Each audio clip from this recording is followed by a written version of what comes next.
ഇബ്നു മസ്ഊദ് റളിയല്ലാഹു അൻഹു പെണ്ണുങ്ങൾ അധികരിച്ച വ്യക്തിയെന്ന് പറഞ്ഞാൽ അദ്ദേഹത്തിന് മക്കൾ പെൺമക്കൾ ധാരാളം പെൺമക്കളുള്ള അദ്ദേഹത്തെ വിളിച്ചുകൊണ്ട് നബി സല്ലല്ലാഹു അലൈഹി വസല്ലം തങ്ങളെ കാതിൽ പറഞ്ഞു കൊടുത്തിട്ട് നീ ഓതേണ്ടത് ഏതാണ്? സൂറത്തുൽ വാഖിയ. നീ മാത്രമല്ല നിന്റെ പെൺമക്കളെയും പഠിപ്പിക്കണം. ആര് പറയാണ്? നബിയുനാ റസൂലുള്ളാഹി സ്വല്ലല്ലാഹു അലൈഹി വസല്ലം. അദ്ദേഹം വീട്ടിൽ പോയി പറഞ്ഞു കൊടുത്തു, പെൺമക്കൾക്ക് പറഞ്ഞു കൊടുത്തു. എല്ലാ പെൺകുട്ടികളും ഓതാൻ തുടങ്ങി. നിത്യോതും ഒരൊറ്റ ദിവസം മുടങ്ങൂല. നബി സല്ലല്ലാഹു അലൈഹി വസല്ലം തങ്ങൾ പറഞ്ഞു, നിന്റെ വീട്ടിൽ ഐശ്വര്യം ഉണ്ടാവും, നീ പേടിക്കണ്ട. ഹബീബായ മുഹമ്മദ് മുസ്തഫ സല്ലല്ലാഹു അലൈഹി വസല്ലം തങ്ങൾ വഫാത്തായി ശേഷം ഒന്നാം ഖലീഫ അബൂബക്കർ സിദ്ദീഖ് റളിയല്ലാഹു അൻഹു കടന്നു വന്നു. അദ്ദേഹത്തിന്റെ ഖിലാഫത്തിന്റെ കാലഘട്ടത്തിൽ ഒരു സ്വർണത്തിന്റെ കിഴി എടുത്തിട്ട് അദ്ദേഹം കൊടുത്തയച്ചു. ഇബ്നു മസ്ഊദ് റളിയല്ലാഹു അൻഹു പറഞ്ഞു, നമുക്ക് വേണ്ട. എന്താ കാര്യം? അല്ലമനി റസൂലുള്ളാഹി സ്വല്ലല്ലാഹു അലൈഹി വസല്ലം സൂറത്തുൽ വാഖിഅ. അല്ലാഹുവിന്റെ റസൂൽ എന്നെ ഒരു സൂറത്ത് പഠിപ്പിച്ചിട്ടുണ്ട്. സൂറത്തുൽ വാഖിഅ എന്നാണ് അതിന്റെ പേര്. അതെന്റെ പ്രിയപ്പെട്ട പെൺമക്കൾക്കും ഞാൻ പഠിപ്പിച്ചിട്ടുണ്ട്. അതുകൊണ്ട് ദാരിദ്ര്യത്തെ നമുക്ക് പേടിയില്ല, ഒരു പേടിയില്ല. നിങ്ങളിത് തിരിച്ചു കൊണ്ടേക്കും. നമ്മളാണെങ്കിലോ കോടികൾ ആസ്തി ഉണ്ടെങ്കിലും ആരെങ്കിലും 10 രൂപ എവിടെന്നെങ്കിലും തന്നു കഴിഞ്ഞാൽ അപ്പം എടുത്തുള്ളൂ. അപ്പൊ കക്കുന്ന ഏതൊക്കെ മോഡലാണ്. കഴിഞ്ഞ ദിവസം യൂട്യൂബിൽ ഒരു ക്ലിപ്പ് കണ്ട്, ഒരു ജ്വല്ലറിയിൽ നിന്ന് ഒരു പാക്കറ്റ് സ്വർണം വാങ്ങിച്ചിട്ട് ഇറങ്ങിയതാകുന്ന ഒരു കുടുംബം. ഒരാളേ ഉള്ളൂ. അയാൾ നേരെ സാധനം എടുത്ത് വണ്ടിക്കകത്ത് കയറി പുറയിലത്തെ സീറ്റിലോട്ട് വെച്ചു, ഡോർ അങ്ങോട്ട് അടച്ചു. അപ്പൊ ഒറ്റയ്ക്കല്ലല്ലോ കക്കാൻ വരുന്നത്, പല രീതിക്കാണ് കക്കാൻ വരുന്നത്. ജ്വല്ലറിയുടെ വാതിക്കലുള്ള CCTV ക്യാമറയിൽ പതിഞ്ഞതാണ്. ഇടത് ഭാഗത്തൂടെ പോകുന്ന ഒരാൾ, അപ്പുറത്തെ സൈഡിൽ കൂടെ പോകുന്ന ഒരാൾ ഇങ്ങനെ കൈകൊണ്ട് ഇങ്ങനെ ചൂണ്ടിക്കളിക്കുക, ഇങ്ങനെ കാണിക്കുക. അപ്പൊ ഇദ്ദേഹം ഇവിടുന്ന് ഡോർ പറഞ്ഞിട്ട് എന്താണെന്ന് വെളിയിൽ ഇറങ്ങി, നിങ്ങളുടെ പൈസ ഇവിടെ കിടക്കുന്നു എന്ന് പറഞ്ഞിട്ട് അയാളങ്ങ് പോവാണ്. ധാരാളം സംഭവം പറഞ്ഞിട്ട് പോകുന്നതാണ്, കള്ളനാണ്. അപ്പൊ ഇയാൾ ഇതിലേക്കൂടെ പതുക്കെ ചെന്ന് അപ്പുറത്തൂടെ പോയിട്ട് പൈസ എടുക്കാനായിട്ട് അവിടെ ചെന്ന് ഈ പൈസ കുരിഞ്ഞെടുക്കും. 100 രൂപ എടുത്തിട്ട് ഇയാൾ വരുമ്പോൾ ഇപ്പുറത്തെ ഭാഗത്തൂടെ ഒരുത്തം വന്നിട്ട് ബാക്കിൽ ഡോർ പറഞ്ഞിട്ട് ഇയാളുടെ 25-30 പവൻ കാര്യമായിട്ട് വെച്ചിരിക്കാം. 100 രൂപ ഹേവൻ അവിടെ നിന്ന് എടുത്തപ്പോഴത്തേക്ക് ഇവിടെ 25 പവനും കൊണ്ടങ്ങ് പോയി. ഇയാൾ വന്നിട്ട് വലിയ ശരി വണ്ടി കയറി, ഒന്നും നടന്നിട്ടില്ല, അയാൾ ശ്രദ്ധിക്കുന്നില്ല. കാറ് നേരെ സ്റ്റാർട്ടാക്കി മൂപ്പര് വീട്ടിലെത്തി. വീട്ടിൽ ചെന്ന് നോക്കുമ്പോൾ സ്വർണ്ണം ഇല്ല, റോക്കേട് കയറി. അല്ല, കള്ളന്മാരുടെ അവസ്ഥ ഞാൻ പറയാം. എത്ര ഇപ്പൊ കൂട്ടമായിട്ട് ഇറങ്ങാൻ ഒരാളല്ല ഇറങ്ങുന്നത്. റോബറി, കവർച്ച ഭയങ്കര സംഭവമാണ്. ഒരാളായിട്ട് കള്ളന്മാരാണെങ്കിൽ ഓക്കെ. ഇത് ഒന്നിലധികം ആളുകൾ, നമ്മൾ ഒരാൾ കൊണ്ട് വന്നിട്ട് ഇതാ നിങ്ങളുടെ പൈസ എന്ന് പറയും. നമ്മൾ ഓട്ടോമാറ്റിക് ആയിട്ട് ഇപ്പൊ എന്റെ പോക്കറ്റിൽ നിന്ന് വല്ലതും പറഞ്ഞതെന്ന് കരുതി നമ്മൾ അത് എടുക്കാൻ പോകുമ്പോഴത്തേക്കും നമ്മുടെ ഇവിടുന്ന് പേഴ്സ് അടിച്ചുകൊണ്ട് പോവുക, അല്ലെ പോക്കറ്റിൽ കഴിഞ്ഞിട്ട് വല്ലതും എടുത്തുകൊണ്ട് പോവുക. ശ്രദ്ധ തിരിച്ചു കളയുക. ഇതാണ് കാലഘട്ടം. അള്ളാഹു നമ്മളെ കാത്തിരക്ഷിക്കുമാറാവട്ടെ. അള്ളാഹു നമ്മളെ കാത്തിരക്ഷിക്കുമാറാവട്ടെ. ഈ സമയത്ത് കാവല് റബ്ബല്ലാതെ വേറെ ഒരാളും ഇല്ല. എത്ര സെക്യൂരിറ്റി വെച്ചെന്ന് പറഞ്ഞിട്ട് കാര്യമില്ല. എത്ര സെക്യൂരിറ്റി ഉള്ള ആളുകൾ ഇവിടെ മരണപ്പെട്ടു പോയത്. അസ്രായേലിന്റെ മുന്നിൽ വല്ല കാവലും ഉണ്ടായിട്ട് സെക്യൂരിറ്റിക്കാർ 100 എന്നിട്ട് കാര്യമുണ്ടോ? അസ്രായേൽ കയറി പോയി. അള്ളാഹു കാക്കണ്ടേ? റബ്ബല്ലേ നമുക്ക് കാവല്. ആ പടച്ച റബ്ബ് കാവലെന്ന് പിൻവലിച്ച പോയില്ലേ, വലിയ വിഷയമാണ്. ഇബ്നു മസ്ഊദ് റളിയല്ലാഹു തആല അൻഹു ഇദാവക്കത്തെ സൂറത്ത് പഠിപ്പിച്ചു കൊടുത്തപ്പോൾ മക്കൾ അവർ ഓതാൻ തുടങ്ങി. രണ്ടാം ഖലീഫ ഉമർ ഇബ്നുൽ ഖത്താബ് റളിയല്ലാഹു അൻഹു കടന്നു വന്നു. അദ്ദേഹം കൊടുത്തയച്ച ഒരു സ്വർണത്തിന്റെ കിഴി അദ്ദേഹം നിരാകരിച്ചു. വേണ്ടെന്ന് പറഞ്ഞു.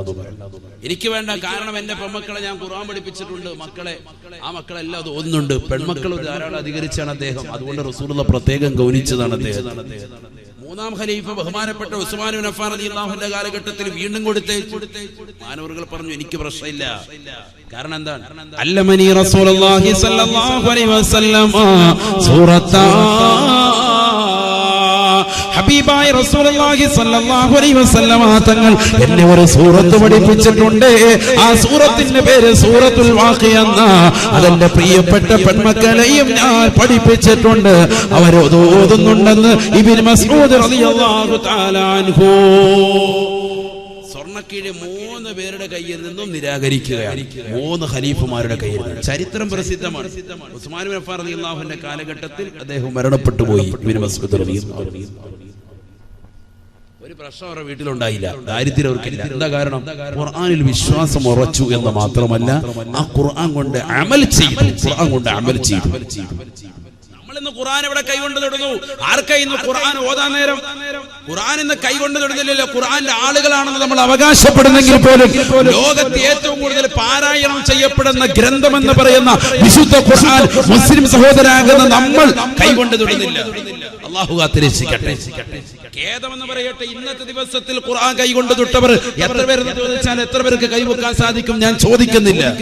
അല്ലാഹു നമ്മളെ കാത്തിരക്ഷിക്കുമാറാവട്ടെ. പിന്നെങ്ങനെ നമുക്ക് മഴ ലഭിക്കും? പിന്നെങ്ങനെ നമ്മുടെ ജീവിതത്തിൽ ബറക്കത്തുണ്ടാകും? ഉസ്താദ് എന്റെ പൊന്നുമോൻ സാലിഹാകുന്നില്ല എന്ന് പറയുന്ന ഉപ്പയോട് ഉമ്മനും ഉസ്താദിന് മാത്രമല്ല പരിശുദ്ധ ഖുർആനിന് ചോദിക്കാനുള്ളത്, നിന്റെ പ്രിയപ്പെട്ട മക്കൾക്ക് നീ ദീൻ കൊടുത്തിട്ടുണ്ടോ? ആ മക്കളെ നീ ദീൻ പഠിപ്പിച്ചിട്ടുണ്ടോ? നിങ്ങളുടെ വീട്ടിൽ ഖുർആൻ ഓതുന്നുണ്ടോ? ഖുർആൻ ഓതുന്നില്ല. لا تسكنوهن في الغرفاء ولا تعلموهن الكتاب وعلموهن سورة النور وعلموهن سورة النور. ഹബീബായ റസൂലുള്ളാഹി സ്വല്ലല്ലാഹു അലൈഹി വസല്ലമ തങ്ങൾ 1400 വർഷം മുമ്പ് തന്നെ പ്രിയപ്പെട്ട അനുയായികളോട് പറയുകയാണ്, സഹാബത്തെ സഹാബത്തെ ലാ തുസ്കിനൂഹുന്ന ഫിൽ വറഫാ, നിങ്ങളുടെ പ്രിയപ്പെട്ട പെൺമക്കളെ വീട്ടിൽ ഒറ്റയ്ക്ക് താമസിപ്പിക്കരുതേ. വൈക്കം മണവാട്ടി ബീവിയുടെ ഉറൂസിലേക്ക് കടന്നു വരുമ്പോ അതിനു വേണ്ടി പൊന്നുമക്കളെ ക്ഷണിക്കുമ്പോ മക്കള് പറയുകയാണ്, ഉമ്മ എനിക്ക് പരീക്ഷയാണ് ഉമ്മ, ഞാൻ പഠിക്കട്ടെ ഉമ്മ, എനിക്കൊരുപാട് എഴുതാനുണ്ട് ഉമ്മ, എനിക്കൊരുപാട് ഹോംവർക്ക് ഉണ്ട് ഉമ്മ എന്ന് പറഞ്ഞ് വീട്ടിലിരിക്കുന്നതായ പെൺമക്കളില്ലയോ? മഹതികളുടെ ബറക്കത്തില്ലാതെ പൊരുത്തമില്ലാതെ അവരുടെ കുരുത്തക്കേട് കിട്ടുന്ന തരത്തിലാണ് അവർ പോകുന്നതെങ്കിൽ അല്ലാഹുവേ അല്ലാ, ഞങ്ങളുടെ മക്കളെ നീ കാക്കണേ അല്ലാ. ലാ തുസ്കിനൂഹുന്ന ഫിൽ ഖുറഫാ, വീട്ടിൽ ഒരാളുമില്ലാത്ത അവസരത്തിൽ പെൺമക്കളെ ഒറ്റയ്ക്ക് താമസിപ്പിക്കരുത് എന്ന് നബിയുനാ റസൂലുള്ളാഹി. വാട്സാപ്പും ഫേസ്ബുക്കുമായി കുട്ടികളുടെ സമയം വല്ലാതെ മോശത്തരത്തിലേക്ക് പോകുന്ന കാലഘട്ടമല്ലയോ കാലഘട്ടമല്ലയോ? റസൂലുള്ളാഹി പറഞ്ഞ വാക്ക് ഈ കാലഘട്ടത്തിൽ സാക്ഷിയല്ലയോ സാക്ഷിയല്ലയോ? ഇന്ന് സമൂഹത്തിൽ കണ്ടുകൊണ്ടിരിക്കല്ലേ. അല്ലാഹു നമ്മളെ കാത്തിരക്ഷിക്കുമാറാവട്ടെ. ഇന്ന് മൊട്ടേന്ന് വിരിയുമ്പോഴേ കുട്ടികളെ മൊബൈൽ ഫോൺ എടുത്തു കൊടുക്കുക അല്ലേ? 3ാം ക്ലാസ്സിൽ ജയിച്ച ഉടനെ മോനെ നിനക്ക് ടാബ് 3, 4 ജയിച്ചാണ് ടാബ് 4. എന്താ വേണ്ടത്? S4 5S എന്താ വേണ്ടത്? മരിക്കാൻ കിടക്കുന്ന വാപ്പാടി വയ്ക്കുക, ടാബ് എന്ന വാപ്പ റാഹത്തായിരിക്കാവോ? ഇതാണ് കളി അവസ്ഥ. അല്ലാഹു കാത്തിരക്ഷിക്കട്ടെ. എല്ലാവർക്കും മൊബൈൽ ഫോൺ വേണം, അത് തന്നെ തെന്നിക്കളിക്കുന്നത് വേണം, ഏറ്റവും കൂടിയത് വേണം. ഓരോന്ന് ഇറങ്ങുന്നത് അതിങ്ങനെ വാങ്ങിച്ചുകൊണ്ടിരിക്കും. S7 എഡ്ജും എല്ലാം വേണം നമുക്ക് അല്ലേ? ചെറുപ്പക്കാരായ കൊച്ചു കുട്ടികളുടെ കയ്യിലേക്ക് 8ൽ പഠിക്കുന്ന കുട്ടികളും 10ൽ പഠിക്കുന്ന കുട്ടികളുടെ കയ്യിലേക്ക് എന്തിനാ ഈ ആൻഡ്രോയിഡ് മൊബൈൽ ഫോൺ? ഇതൊക്കെ എടുത്തു കൊടുക്കുന്ന മാതാപിതാക്കളെ അല്ലാതെ പിന്നെ ആരെയാണ് ഇത് പഴിതാരി? ഉപയോഗിക്കുന്ന മക്കളെ പറഞ്ഞിട്ട് കാര്യമില്ല, മാതാപിതാക്കൾ സൗകര്യം ചെയ്തു കൊടുക്കല്ലേ? ടാബ് 3യും ടാബ് 4 ഒക്കെ കൊച്ചുകളുടെ കുട്ടികളെ അതിലോട്ട് കൊടുത്തിട്ട് മക്കളെ കളിച്ചു എന്നിട്ട് എല്ലാവരുടെ മുന്നിൽ 10 ആളുകൾ കൂടുമ്പോൾ ഉസ്താദിന്റെ മുന്നിൽ വെച്ച് പറയുന്ന ക്രെഡിറ്റോടുകൂടി പറയുന്നത് എന്താ? അത് എന്റെ മോന് മൊബൈലിലെ എല്ലാ പരിപാടിയും അറിയാം, ഭയങ്കര അറിവാണ്, നല്ല അറിവുള്ള കുട്ടിയാണ്. അല്ലാഹു നമ്മളെ കാത്തിരക്ഷിക്കട്ടെ. ഭയങ്കര വിഷയമാണ്, വലിയ അപകടമാണ്. എന്നാൽ 10 ആള് കൂടുന്ന സ്ഥലത്ത് ഉസ്താദെ എന്റെ മോള് എന്റെ പൊന്നുമോനിതാ ഈ മകൻ 5ാം ക്ലാസ്സിൽ പഠിക്കുന്ന മകനാണ്, ഇല്ലേ 4ൽ പഠിക്കുന്ന എന്റെ മോളാണ്, ഉള്ള ഫാത്തിഹ ഒന്ന് കേട്ടു നോക്കി എന്ന് പറഞ്ഞുകൊണ്ട് ഖുർആൻ പഠിപ്പിക്കുന്നതാകുന്ന വാപ്പമാരും ഉമ്മമാരും കുറവുള്ള കാലഘട്ടം. അല്ലാഹു നമ്മളെ കാത്തിരക്ഷിക്കട്ടെ. ചിന്തിച്ചു നോക്കിയാൽ വെറുതെ പറയാൻ നമ്മുടെയൊക്കെ വീടുകൾ നടക്കുന്നതല്ലേ? ഹബീബായ റസൂലുള്ളാഹി സ്വല്ലല്ലാഹു അലൈഹി വസല്ലമ തങ്ങൾ അതുകൊണ്ട് ഓർമ്മപ്പെടുത്തുകയാണ്, ലാ തുസ്കിനൂഹുന്ന ഫിൽ ഖുറഫാ, നിങ്ങളുടെ പ്രിയപ്പെട്ട പെൺമക്കളെ ഒറ്റയ്ക്ക് റൂമിൽ താമസിപ്പിക്കരുതേ. വീടിന് 2ാമതൊരു നിലയെടുക്കുമ്പോ മുകളിലത്തെ നിലയിലേക്ക് 8ൽ പഠിക്കുന്ന പൊന്നുമോള് ഞാൻ ഒറ്റയ്ക്ക് കടന്നോളാം ഉപ്പ എന്ന് പറഞ്ഞാൽ സമ്മതിക്കരുതേ, സമ്മതിക്കരുതേ. ലാ തുസ്കിനൂഹുന്ന ഫിൽ ഖുറഫാ, റൂമിൽ ഒറ്റയ്ക്ക് ഒരു പെണ്ണിനെ ആക്കരുതേ എന്ന് നബിയുനാ റസൂലുള്ളാഹി പഠിപ്പിച്ചത്. ശ്രദ്ധിക്കണം, വളരെ ശ്രദ്ധിക്കണം. നമ്മുടെ അടുത്ത് തന്നെ ഒരു പ്രദേശം, ഞാൻ സ്ഥലം പറയുന്നില്ല, കാസർഗോഡ് ജില്ലയിൽ തന്നെ പെട്ട ഒരു സ്ഥലത്ത് ഒരു പാവപ്പെട്ടതാകുന്ന കുടുംബത്തിലെ പെണ്ണ് 10ാം ക്ലാസ്സിൽ പഠിക്കുന്ന വിദ്യാർത്ഥിനി മുസ്ലിം സമുദായത്തിലെ തന്നെ മറ്റൊരു സഹോദരനുമായിട്ട് ഒളിച്ചോടിയ കഥ 1 മാസം മുമ്പാണ് നമ്മുടെ ഉത്തരദേശം പത്രത്തിലൂടെ നമ്മൾ വായിച്ചത്. അള്ളാഹു നമ്മുടെ മക്കളെ കാത്ത് രക്ഷിക്കുമാറാവട്ടെ. 10ൽ പഠിക്കുന്ന കുട്ടികൾ തമ്മിൽ പ്രണയത്തിലായി. അവസാനം ഈ 2 ജോഡികളുടെയും കുടുംബാദികൾ SIക്ക് കൊടുത്ത പരാതി അനുസരിച്ചിട്ട് SI പോയിട്ട് അന്വേഷിച്ചുകൊണ്ട് അദ്ദേഹം അവസാനം റിപ്പോർട്ട് സമർപ്പിച്ചപ്പോ ഈ 2 കുട്ടികളും പ്രണയത്തിലായിട്ട് 3 കൊല്ലം കഴിഞ്ഞു. അഥവാ അവർ 8ാം ക്ലാസ് മുതൽ തുടങ്ങിയ പ്രണയമാണ്. മാതാപിതാക്കൾ ഇതുവരെ അറിഞ്ഞിട്ടില്ല. അതെവിടുന്ന് അവർ ഉപയോഗിച്ച മൊബൈൽ ഫോണ് ഈ മാതാപിതാക്കളുടെ തന്നെ. അതായത് ഏറ്റവും വലിയ രസം, അവർക്ക് മൊബൈൽ ഫോൺ മാതാപിതാക്കൾ കൊടുത്തിട്ടില്ല. നമ്മൾക്ക് പലർക്കും അവകാശപ്പെടാനുള്ളത്, ഉസ്താദേ എന്റെ മോക്ക് ഞാൻ മൊബൈൽ ഫോൺ കൊടുത്തിട്ടില്ല, എന്റെ മോന് ഞാൻ മൊബൈൽ ഫോൺ പരിചയപ്പെടുത്തിയിട്ടില്ല, അവർക്ക് ഞാൻ ഉപയോഗിക്കുന്നത് കർക്കശമായി വിലക്കി എന്ന് പറഞ്ഞുകൊണ്ട് മനസ്സ് സമാധാനിച്ചിരിക്കുന്ന പ്രിയപ്പെട്ട മാതാപിതാക്കളോട് എനിക്ക് ഓർമ്മപ്പെടുത്താനുള്ളത്, അത്തരത്തിലുള്ള ഒരു കുടുംബത്തിൽ നടന്ന കഥയാണ് നമ്മുടെ ഈ ജില്ലയിൽ തന്നെ, കാസർഗോഡ് ജില്ലയിൽ കഴിഞ്ഞ 1 മാസത്തിനുള്ളിൽ നടന്ന പത്രത്തിൽ വന്ന വാർത്തയാണ് ഞാൻ ഈ പറയുന്നത്. അള്ളാഹു നമ്മുടെ മക്കളെ കാത്ത് രക്ഷിക്കട്ടെ.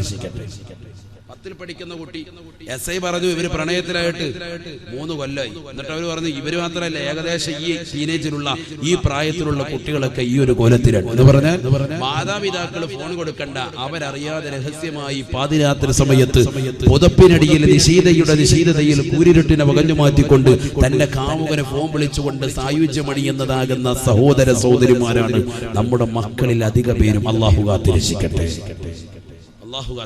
അതുകൊണ്ട് വളരെ ശ്രദ്ധിക്കണം. മക്കൾക്ക് 65 കൊടുത്ത് അപ്പൊ ഒന്ന് എന്താ മോനെ കഴിക്കാൻ വേണ്ടത്, എനിക്ക് 65, ഓക്കെ അത് നമ്മൾ വാങ്ങിച്ചു തരാം. ഹുബൂസ് വേണം, ആ കൊടുക്ക്. പന പോലെ മക്കളെ വളർത്തുന്നതിലല്ല കാര്യം, മക്കൾക്ക് ദീൻ കൊടുക്കണം. ഇല്ലെങ്കിൽ ആ മക്കളെ കൊണ്ട് ഒരു പ്രയോജനമില്ല. തങ്ങൾ പറഞ്ഞതാണ്,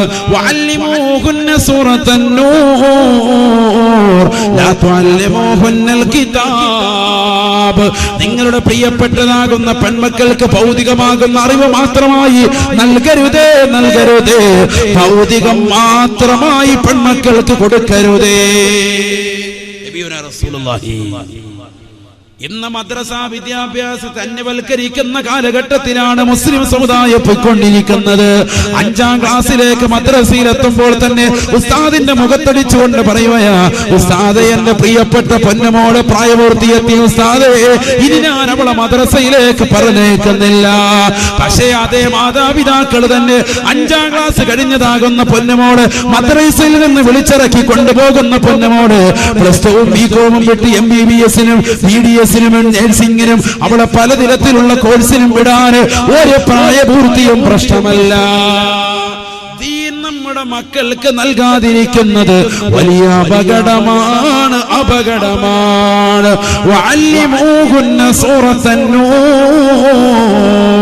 നിങ്ങളുടെ പ്രിയപ്പെട്ട പെൺമക്കളെ ഖുർആൻ പഠിപ്പിക്കണേ, അതിൽ നിന്ന് സൂറത്തുൻ നൂർ പഠിപ്പിക്കണേ എന്ന് നബിയുനാ റസൂലുള്ളാഹി.